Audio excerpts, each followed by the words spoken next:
Yeah, once, Just getting in the right spot. When you listen to the song, you'll get the phrasing. That's right. Yeah. Phrasing. Is that all right? Now make that D, second D a bit quicker. Da, da, bum, bum. Quicker.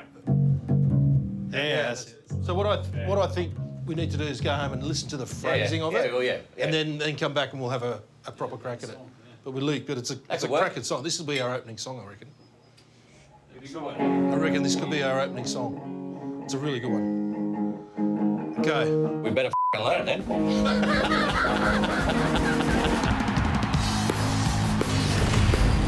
yeah,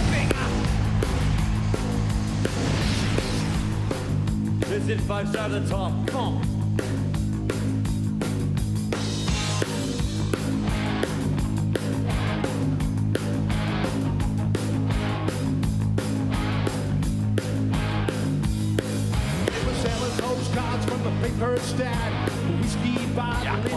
Here we go, folks.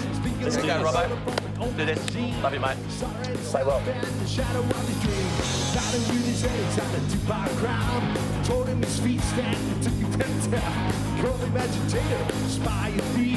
Shut him up in solitary third degree.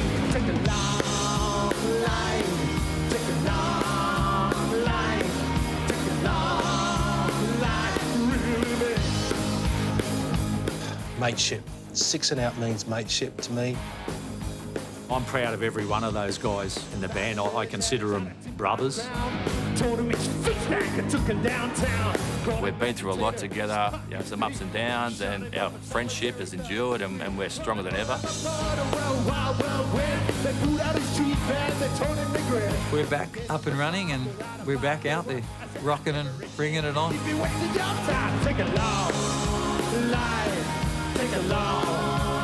If I think back to what we've achieved, it's something very, very special. We've become family.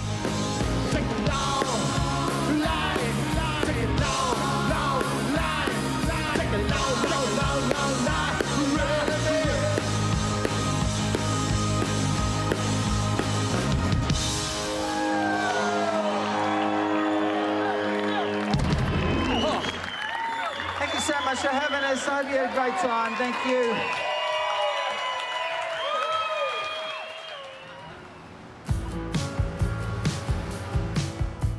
Yeah, I grew up in a very working class family, much like most of the other boys. In terms of cricket, I was fairly late to playing cricket. I didn't start really playing until I was 12 or 13, and it all happened very quickly for me. Very quickly progressed into junior rep level, and that's where I first came across Gav Robertson. Slate 1 Alpha, take 1. I met this little bloke from down near Bankstown, Greenacre Way, Brad McNamara, when I was 13. Steve Waugh and Mark Waugh had gone into bat, and everyone was talking about this little bloke. It looks like he was bowling 15 kilometres faster than everyone else. I guess my history with 6 and out goes back a long way, especially with Brad McNamara and Gavin Robertson, two really close mates of mine. At Campsie was the first time I came across Brad McNamara, this little kid with this sort of shuffling run-up, really strong shoulder action, and bowled a bit of chin music in under 12s, which was pretty unheard of. And he was quick and slippery and said a few words, and I thought, geez, this guy can bowl a bit. At the same time, Robbo in the under 12s was probably the gun batsman. Every time Robbo went to the nets, all the other batsmen and bowlers would stop and they go, Robbo's batting, we've got to go and watch him like he is a gun. It's quite frightening, actually, as the oldest member of this band, to realise that they've been great mates and we've been very close for getting on towards 50 years now, which is quite frightening. Out of the blue, I got picked in the Australian under-19 team, and I returned, and I was straight into the Sheffield Shield squad. And I wouldn't say it then, but deep down in my subconscious mind, I was really surprised. It was an amazing situation to be amongst the New South Wales squad back then. Was chock full of internationals. I mean, the Sheffield Shield squad had, I think, 16 current or ex-Test players in it, so it wasn't easy to get a game. So any time you played was wow. So I always want to ask you this question. You're known as the Iceman, but when you first walked into this change room as a young kid, were you intimidated? Oh, yeah, definitely. 19 years of age, yeah. Oh, well, my first teammates were people like Imran Khan. Jeez. He was my first roommate on tour, Imran Khan. Can you imagine that? As a 19-year-old, I went to Brisbane, debuted, and I'm rooming with Imran Khan.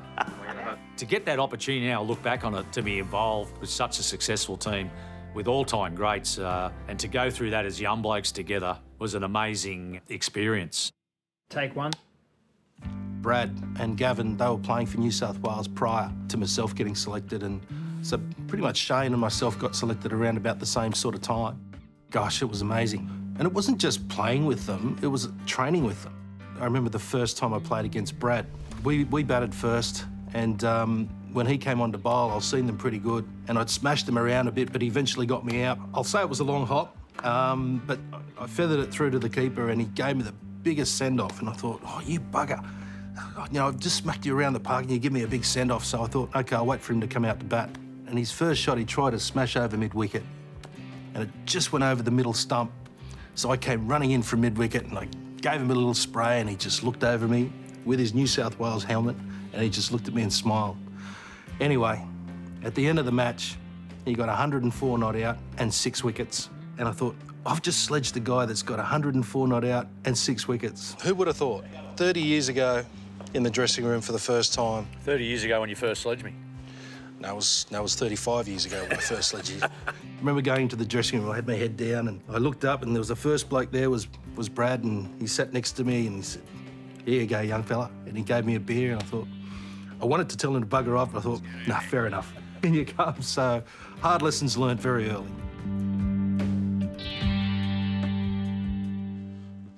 All right, boys, enough of the waffle. Let's tell the real story.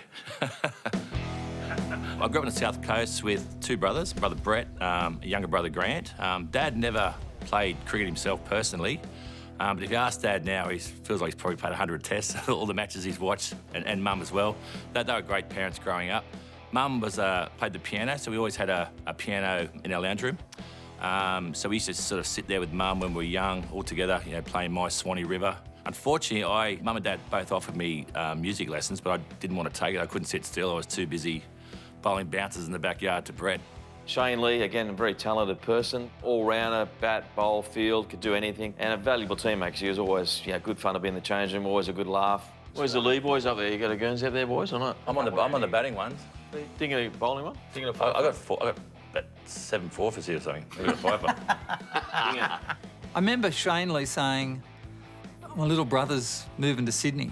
The first time I saw Brett Lee was out the back here at the SCG. I think he was a 17-year-old, this kid from Wollongong. This little brother turns up and he's doing really well in grade cricket. Next minute, he's been taken straight into the Sheffield Shield squad.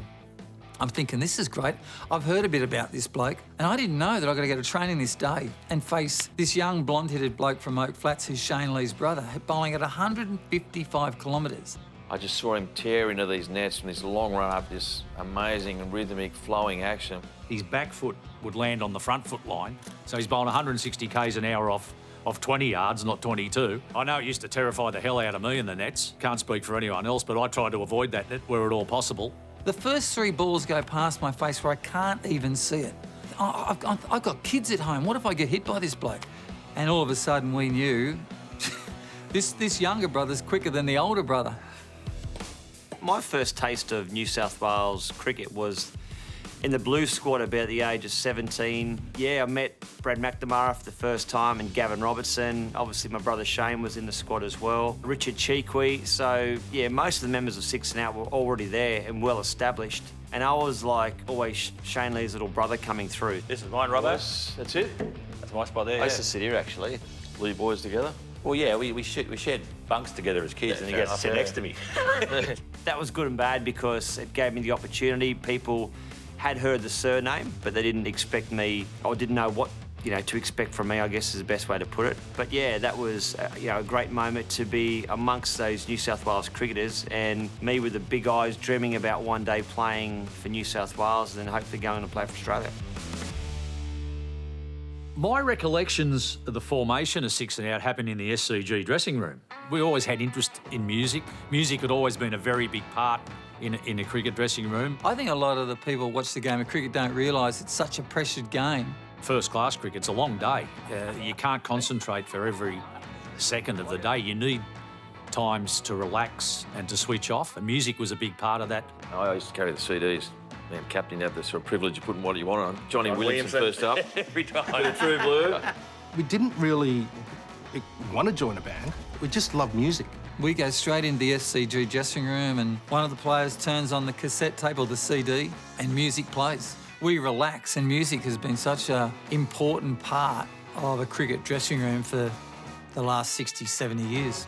Who had the idea of the band? Who was the first one that said, let's start a band? Well, Robbo, I started to learn guitar, and then Robbo was playing drums, and Robbo said, we should put a band together. We always knew Gav had been a muso and had played drums. Gavin Robertson was always a really good drummer. In fact, I consider him a better musician and a better drummer than he was a cricketer, and he played for Australia, so he's such a great drummer. Gav Robbo, he thought he was the lead drummer in the world, let alone a band. Robbo talked himself up, as always. He always said he was the number 5 drummer in Australia. I'm not sure how he got those ratings, but he rated himself as the number 5 drummer officially in Australia. Where were you ranked in Australia in drums? Well, wait a No. What number were you? You've got to stop, because I know we're live here. I know what you're going to do. You're going to carve me but up. what were you? You kept saying you're number 5. He wants to bring... Who was in front of you? Yes, I'm telling you. Who were the 4 guys in front of you at the time? Rob Hurst. Rob Hurst was in front of you. Steve John Freshwich. Farris. What about the Dragon drummer? He's a gun. No. I said it. I didn't rate him. So who was behind him? I had a band, and it's a bit embarrassing because I didn't understand that the name wasn't correct, apparently. I know his first band had a very interesting name, Ride the Wild Beaver or something like that, and that sort of got our attention straight away. That meant nothing to me, but apparently to everyone else it did, and the boys would laugh and thought, we've got to come and see this band. And we went onto the Rocks rhythm boat. Shane Lee and Brad McNamara came. They absolutely loved it, and they were going to England to play professionally over there, both living together, and they said, all we're taking is our cricket gear and guitars. I thought, are you serious? What, are you going to learn guitar? Yep. So I said, Buzz, buy yourself a guitar and I'll teach you how to play whilst we're over there. So we did that. Shane and I taught ourselves. They could play good guitar. All of a sudden, they were like, can we come to your band? Can we learn to rehearse with a real band? Next minute, they came in, did 2 rehearsals. They were flying, and he said, well, why don't we give this a go? Why don't we try and create our own band? We got it to the stage where we could hold a tune or two, and we had the drummer. And then we didn't realise that in our midst we had a budding vocalist. Where'd Cheeks come from? Did you know Cheeks was always a good singer? Could sing. We didn't have a lead singer, and Cheeks grew up singing. We never knew. Okay, like from the family and stuff? Or Out the backyard around a fire, the whole family. Richard Cheekwee came from a Chinese but Samoan background.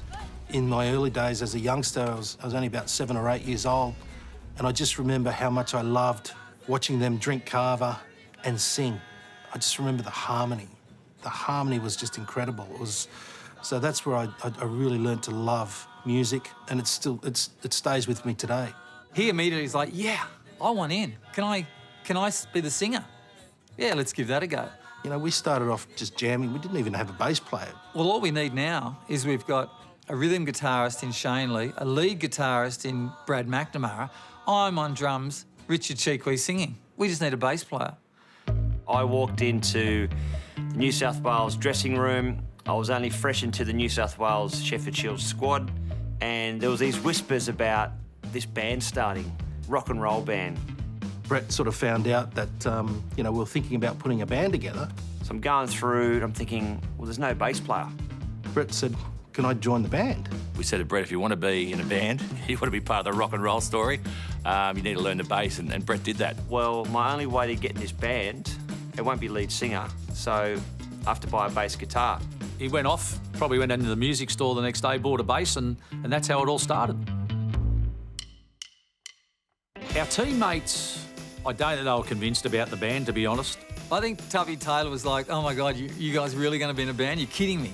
Mark Ward didn't even say anything. He just looked and laughed and walked off like he normally would. My reaction when I heard the guys were starting a band, I thought it was actually a joke. You know, Shane Lee, Brett Lee, Brad McNamara, what does he do? Does he play the triangles or something? I'm not sure what he plays, but he's there. Robbo always thought he was a bit of a rocker, so I sort of half believed him, but I thought it'd be maybe a one-hit wonder, last a couple of weeks or a couple of months. Adam Gilchrist and Glenn McGrath and our teammates back then and were making suggestions about what the band should be called. Not all of them were complimentary. I think the Rubbish Band was probably the most popular name for our band at that stage. I've got to be honest, we even considered it for a little while. Rubbish band was bandied around, no doubt about that. I thought rubber band might have been good. They could just bounce straight out when the songs became to the level that we expected that they'd be, which is pretty poor.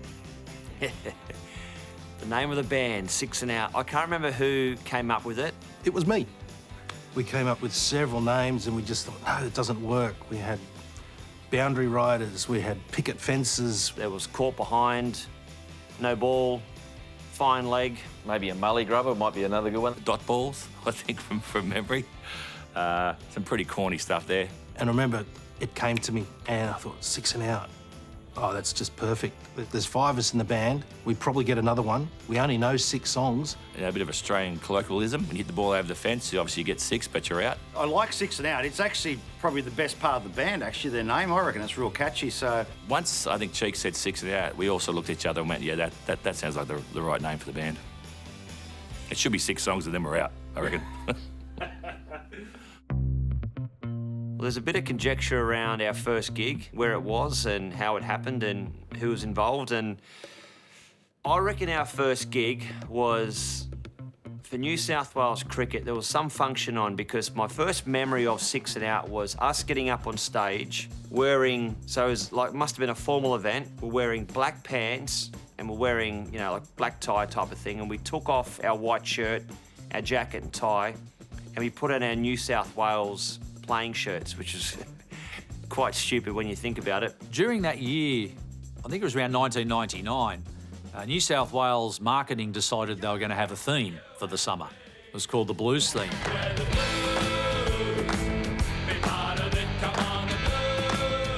So the first thing we ever played was the Blues theme in front of 2,000 people at Doug Walter's luncheon at the A&A Hotel.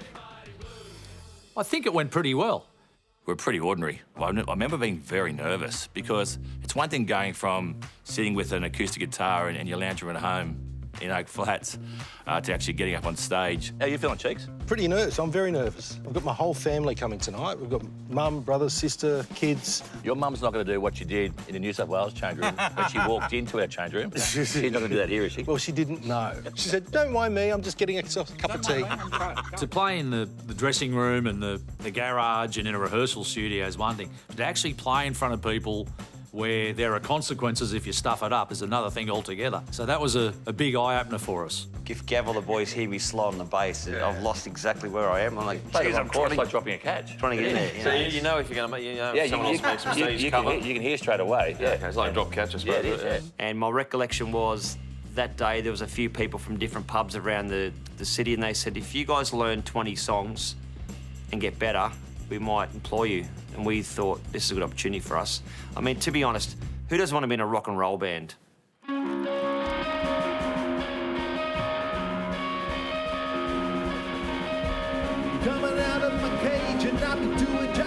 When we first started out, we could get a booking at a pub under the umbrella of a couple of cricketers that have tried to form a band. The novelty of us being cricketers wears off after 1.5 songs. And then you actually have to perform. So we spent hours and hours and hours in the studio.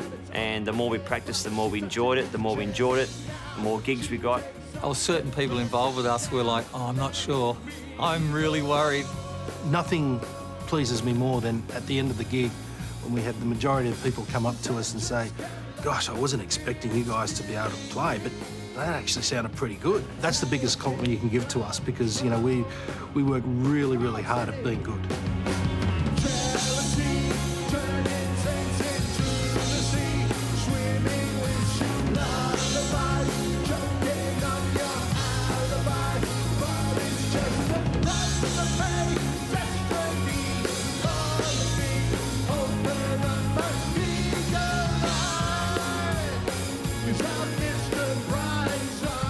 What we do as a band is we bring the sporting cricket framework in.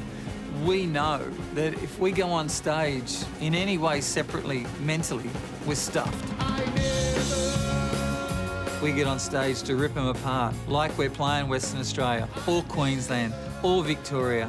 Every now and again, it just sits in the pocket and it feels right. It's just like hitting that ball right in the middle of the bat. It's that feeling. But when it's right, we look at each other and go, gosh, that was cool.